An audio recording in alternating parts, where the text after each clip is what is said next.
Hello and welcome. My name is Antoinette Landejan, and I'm here from Cork and Fork to introduce the wines of Moldova, a general discussion with Serghei Gulceac of Old Town Cellars Importing.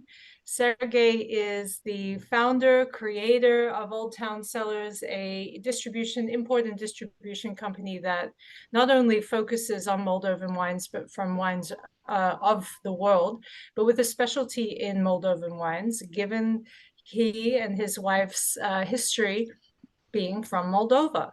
Serghei, if you would like, tell us a little bit about how you and your wife, coming from more of a governmental background, got into wine. Thank you, Antoinette, for invitation.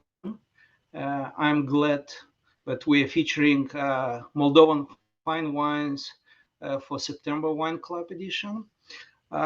Yes, we are proud to represent Moldovan wines on the US market, on East Coast, I would say. We started in 2014 as a family business focused on importing high quality Moldovan wines. Prior to that, in 2000, from 2001 to 2005, I was involved in agribusiness development projects in Moldova under USAID funding. My wife from North Carolina came to Moldova through a State Department project bringing Moldovan professionals for orientation programs to the US. So when we moved to US in 2010, we thought for a while what would be interesting to do here related to Moldova, and obviously winemaking and wine industries in Moldova is something that represents Moldova in Europe, Eastern Europe. And as a consequence of 2003-2005 ban of exports to the Russian market, Moldova suffered in its sales. But on the other hand, it gave it an impulse to focus on improving the quality, technology. So wines starting from 2010, I would say, got better quality, more focus on indigenous grapes. So when it came to our role to contribute to this, we decided we will start with Moldovan wines. We focused mainly on small and medium-sized wineries, family-owned, and as a result of our market research, which we did for 2.5 months prior of bringing our first container, initially we brought about 300 different bottles of Moldovan wine to US market. It was a costly investment because we brought it by air freight to make it quick. But sometimes you need to take decisions quickly, but you have to estimate as many risks as possible. We met with specialists and teachers from Capital Wine School, Jay Humans, Caroline,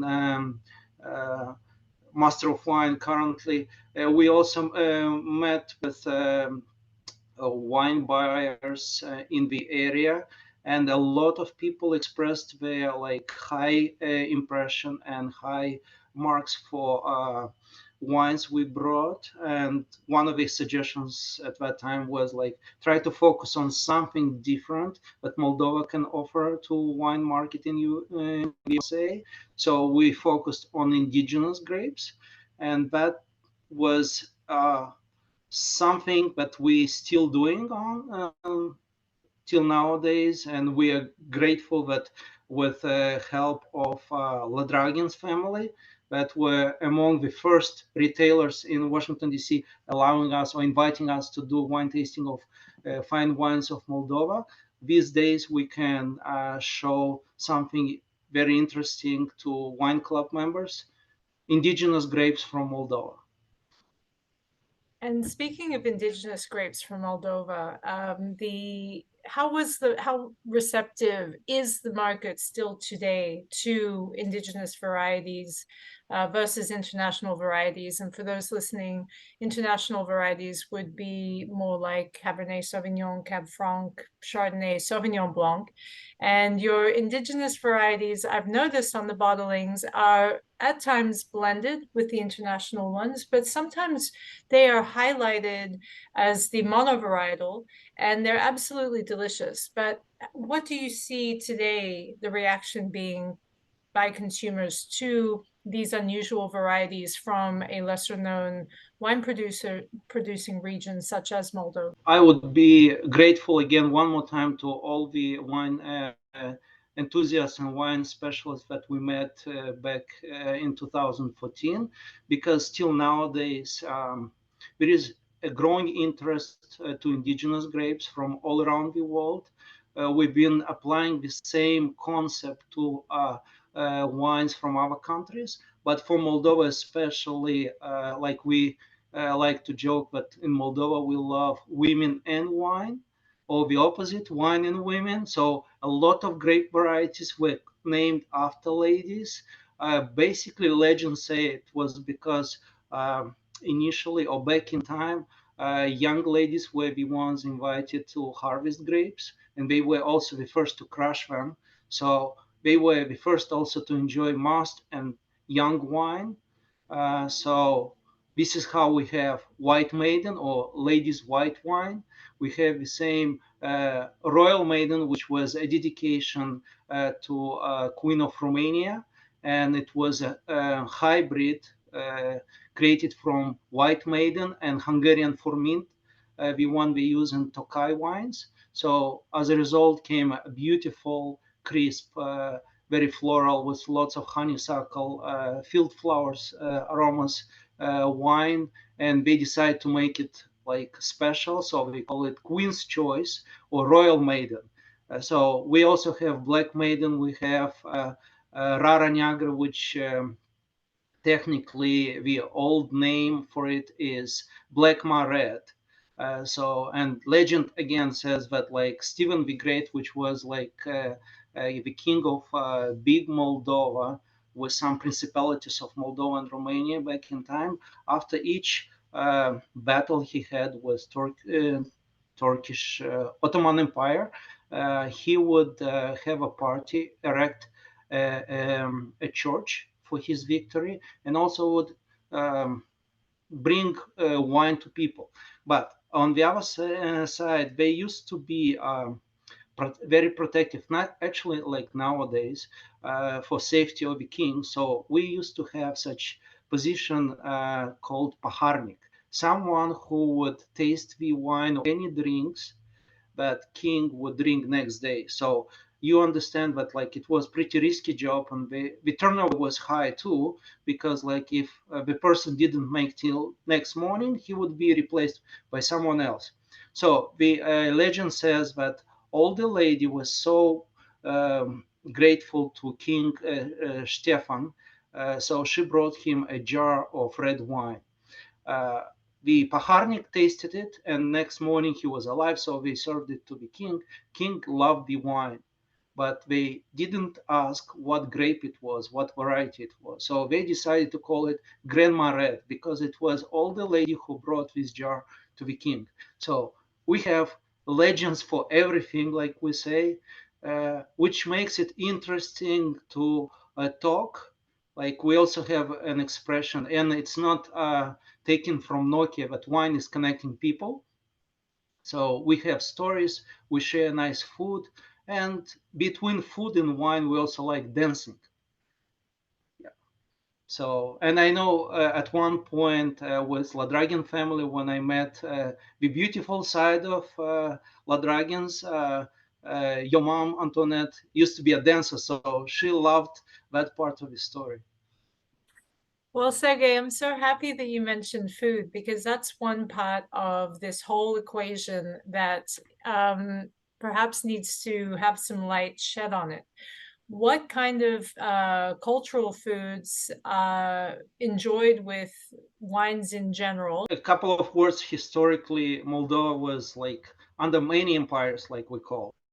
We've been under Roman Empire, Ottoman Empire, Russian Empire, Soviet Empire. So hopefully our independence goes further. And in a couple of days, we're celebrating Independence Day on August 27th. So I am grateful that we have this kind of combination of wine and a dedication.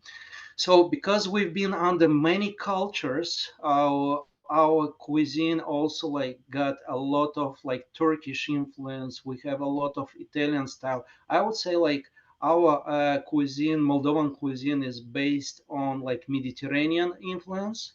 We have a lot of feta cheese, which in Moldova we call brinza. We have mamaliga, which in Italy is polenta. We have sarmale, which in Turkey is dalma, if I'm not mistaken. So we have also a lot of Russian food, like Ukrainian borscht is very popular in Moldova.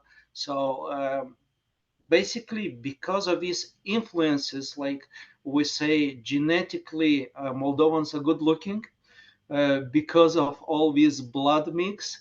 Uh, Food is also good tasting, and also wine is because of the result of the first and second one. Because if you have a good wine food, you also want something nice to drink. So in Moldova, we sometimes on tasting events, I would say like for summer, Fitiasca Alba, Fitiasca Regale, White Maiden, Royal Maiden, Rieslings.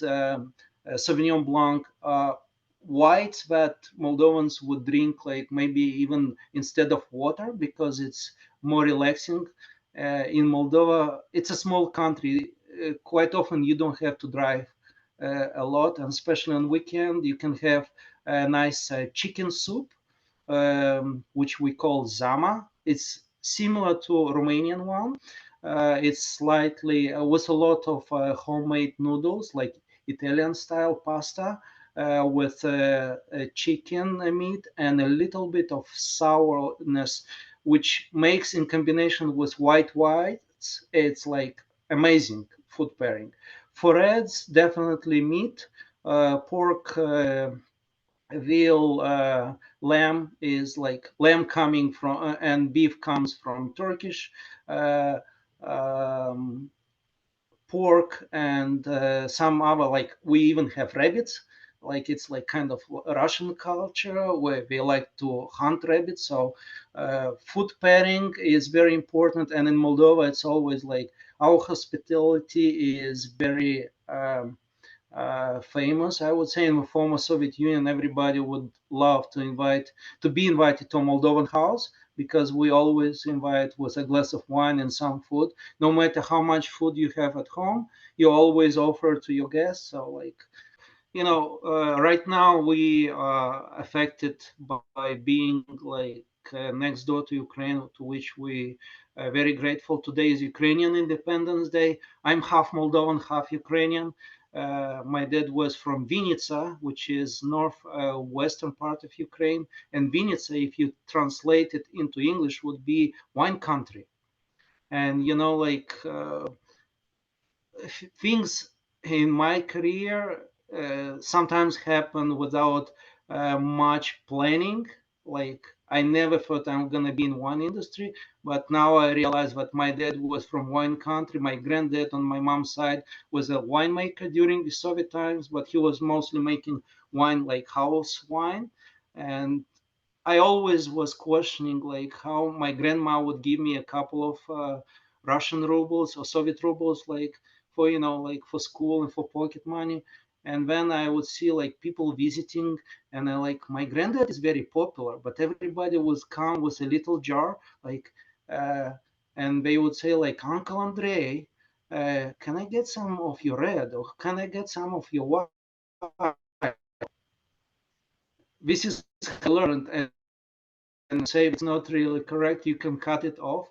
But my granddad, when we were visiting, me and my younger cousin, which just 1 year younger, we served, as far as I remember, our first glass of wine, white wine, was like when I was 5, and we served it what we call it under supervision. So we got good food, rustic countryside food with brinza bread, fresh vegetables, And his expression was like, who eats well works well.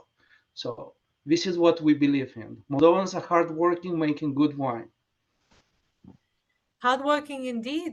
Moldova is one of the top 20 wine producing countries in the world, and it has the highest density of vineyard to cultivatable land in the world. So it really is a region that takes great pride in wine.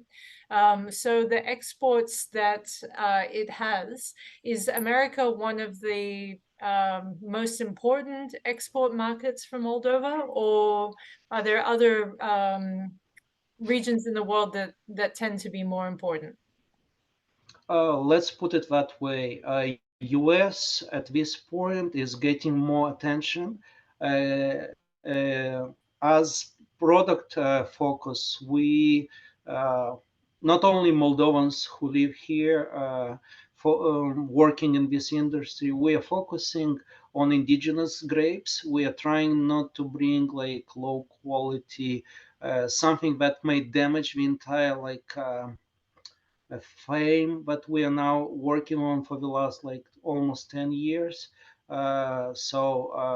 USA as market, I would say, is probably in top 10 as priority, only because of its distance. And unfortunately, again, war in Ukraine damaged logistics side, because now it's twice harder to get wines from Moldova to the US market. We used to use either like Ukrainian port in Odessa, or down south Moldova traded long time ago some portion in Giurgiulești, so we have exit or port, small port at Danube River, but because the entire like area was under like was risk zone, so like we could not use that Giurgiulești area to go through Romania as it used to be. So now quite often it's either going through Germany, or it goes like all other possible ways to secure like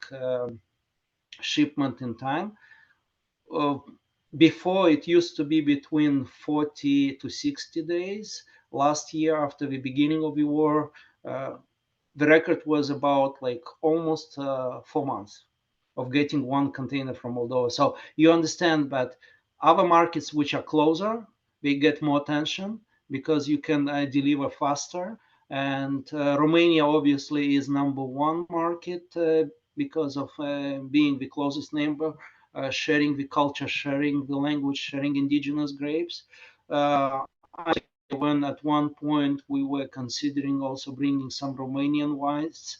We traveled around Romania, and I would say back then, I'm talking about 2016, 17, one of three winemakers at wineries in Romania was a graduate from Moldovan Technical University, viticulture area. So our specialists from Moldova finding themselves second home in Romania as winemakers as well. So the culture of making wine is very popular.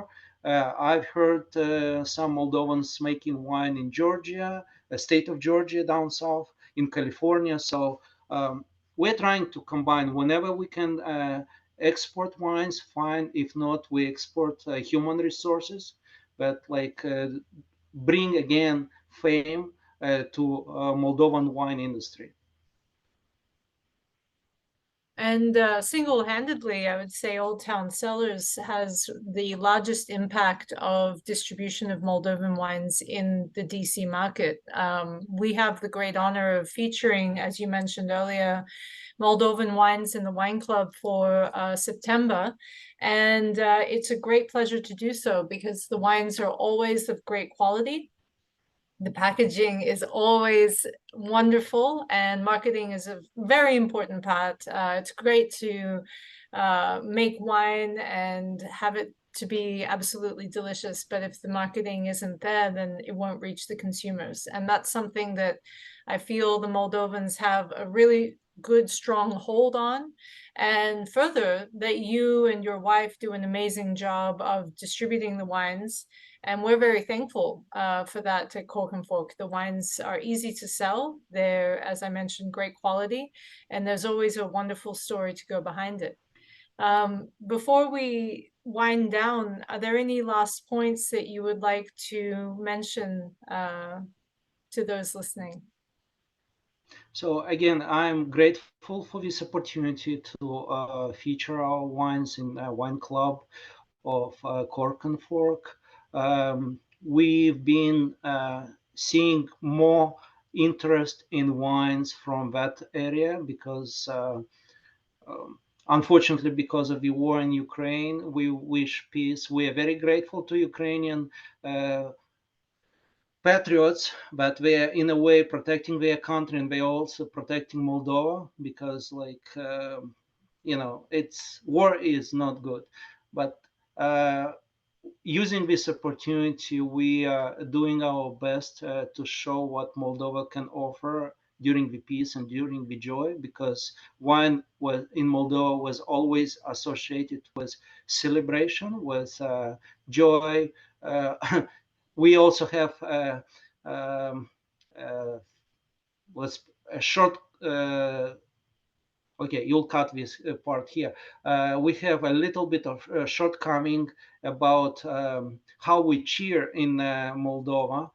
We say norok, which has multiple meanings, and sometimes it's detrimental to the entire hospitality of Moldova, because norok means cheers, norok means hello, norok means good luck, and norok means goodbye. So, and being a country or nation that used to be occupied by different empires, sometimes when we wish to be free, uh, and saying "norok," meaning go, goodbye, people would think that we still want them to stay. So, uh, this is a little bit a joke, but this is what we talk about enjoying Moldovan wine. So I wish all of you "norok," good life, health, cheers, and always enjoy good moments with family and with good food like we do in Moldova. Small country, we have to adjust to many situations, so that probably made our food wine special. And we are trying to be also kind of people, because you will never hear about Moldovans doing very bad things, just small bad things, when pouring you too much wine. That's lovely. Yes. Well, I'm sure that the Moldovan tourism industry will spike after this interview. You've done an amazing job telling us about the region, the wine, and we look forward to drinking the wines from your country next month. Thank you, Serghei. Thank you. Enjoy our new varieties that we just added. Thank you. And as a bonus, Serghei, tell us a little more. And I would like to mention that this time, for this September Wine Club, we'll have two more new indigenous varieties from Moldova. I'm talking about Viorica, which is another girl's name, or also means the name of a violet flower. And second grape that will be new is Alp Dionitscan. So talking about Viorica, this grape was created in 1960s, and it was actually a grape they aimed to use for production of, if I can say, cognac. But in Moldova, we used to say cognac. It's not coming from cognac region. Nowadays, we call them brandy, or we call them divine, which has similar meaning. And Viorica was a very aromatic grape. The initial intention was to create frost-resistant grape, but and it was a white grape actually obtained from two red grapes.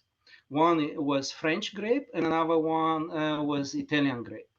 So in the end, we got a very aromatic, refreshing white, which some winemakers decide why not to make wines from it. And This grape lines up perfectly with Fitiasca regalia, Royal Maiden, and brings a lot of joy. Recently, it's been like pretty popular, especially in summertime, spring, summer, and then going into warm fall. It's amazing one. Albionitskan, it's it's a varietal which also was created in 1960s and again was created to for distilleries to create cognacs or brandies, divines. This grape was basically lost as a variety, and gratefully to a new winery we work with, and you'll see their wines in Wine Club from Novak family. Um, Andrei Novak, the winemaker, basically being a second generation winemaker, he restored the grape from very few bushes that were in his village in the south of Moldova. And he brought this variety back to life, as much as it received a lot of recognition in Germany. And now he, being a small winemaker, a small enologist, he's growing rootstock and selling it to bigger wineries, which turned to be very interested in this grape. Uh, Albanian in its kind in Novak wine is blended with Rkatsiteli, Georgian grape, but was also brought in 1950s to Moldova. So for those of you who will receive this wine, enjoy it because it's something special. It's a perfect wine for fall.